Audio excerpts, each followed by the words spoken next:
Hey there. So, have you ever felt that nudge, that feeling that you want to be there for people, but you're just not sure where to start?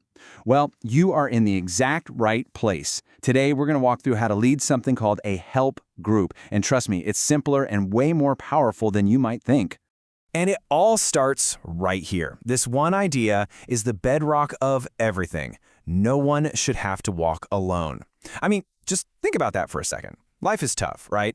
We all go through those seasons of grief, stress, and just struggle. The whole point of a help group is to make sure that in those moments, you're not isolated.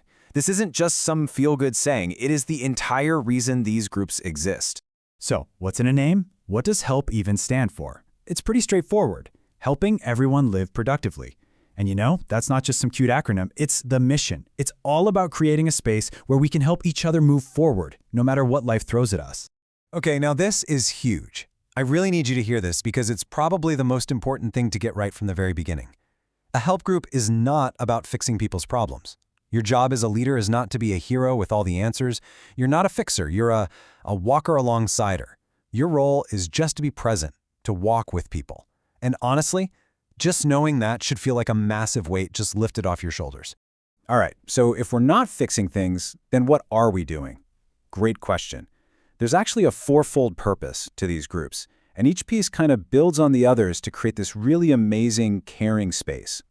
First up, we've got support. This is all about making a safe space where it's okay to be real, to be totally honest. Then there's encouragement, which is where we actively speak hope and faith into each other's situations. Next, we have prayer, taking all those burdens and giving them to God together. And last but not least, practical help. Because let's be real, sometimes the thing you need most is just a simple, hands-on act of care. This right here, this is so important for anyone thinking about leading. Let's make it crystal clear. Your role is to walk alongside people. It is to listen with compassion. It is to create that safe space. What is your role not? It's not to fix problems, have all the answers, or be a therapist. Please hear me on this. Letting go of that pressure to perform is the secret to leading well and not getting burned out. Your presence is what matters, not your perfection. Okay, so how do we actually do this? What does it look like in practice? Well, the good news is it's not some complicated 12-step program. Nope. At the very core of every single group, there is just a simple, powerful rhythm. It's easy to remember, and honestly, anyone can do this. And here it is. Ready? 3 simple words. Eat, share, pray. That's it. That's the whole thing. It is simple on purpose because the magic isn't in some complicated structure. The magic is in the connection. So let's break down what each of these really means, starting with that first one. Okay, step 1 of our rhythm. Eat. And yeah, it might sound almost too simple, but believe me, this is the starting block for everything else that happens.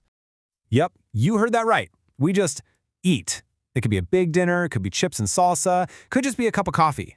The food itself isn't really the point. So why start here? Why with food?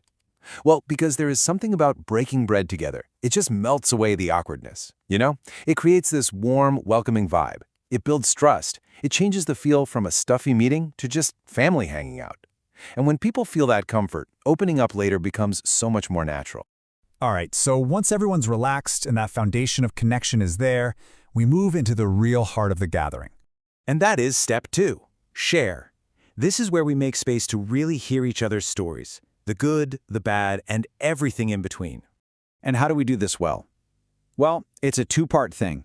It's about having the courage to share what's really going on, the joys and the struggles. But just as crucial is the other side of that coin, listening.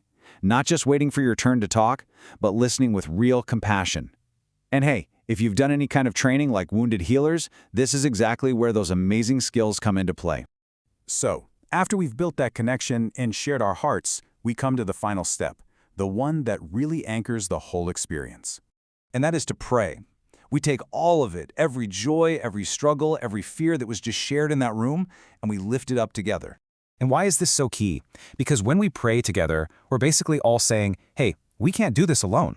It's us as a group, admitting we need a strength and a peace that's bigger than anything we can give each other. It's how we ask for wisdom and guidance to face whatever's coming next. And that's it. That is the whole rhythm. Eat, share, pray. See, it's not about being a perfect host or having some fancy program. It's just a simple, powerful rhythm that creates space for hope and healing to happen. It's something you can absolutely 100% do. So I want to leave you with this one question to chew on. You have the rhythm now, you get the why behind it. The only thing left to ask is, who? Who in your world is waiting for an invitation? Who are you being called to simply walk alongside?